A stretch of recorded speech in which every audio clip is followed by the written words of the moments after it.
ગુજરાતના જાણીતા કથાકાર મોરારી બાપુના ધર્મપત્નીનું નિધન થયું છે। પ્રખર રામાયણ કથાકાર પૂજ્ય મોરારી બાપુના પત્ની નર્મદાબેનનું 79 વર્ષની વયે નિધન થયું છે।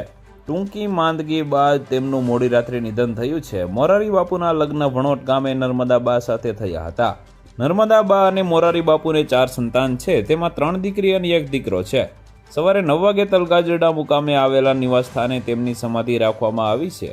તલગાજરડાના ગ્રામજનોએ આ દિવસો ધંધો રોજગાર સ્વયંભૂ બંધ રાખી તેમને શ્રદ્ધાંજલિ અર્પણ કરી છે।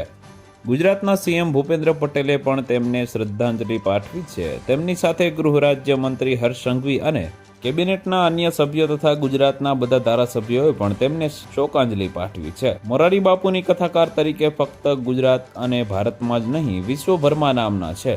તેમણે આકાશ, પાતાળ અને પાણી ત્રણેયમાં રામકથા કરવાનો વિક્રમ સ્થાપ્યો છે। આકાશમાં તેમણે પ્લેનમાં રામકથા કરી છે, તેમણે સમુદ્રની અંદર પણ રામકથા કરી છે। તો વધુ માહિતી મેળવવા માટે ચેનલ સાથે જોડાયેલા રહો। વિડીયો પસંદ આવે તો લાઈક કરી દેજો, ચેનલમાં નવા છો તો સબસ્ક્રાઈબ કરી દેજો।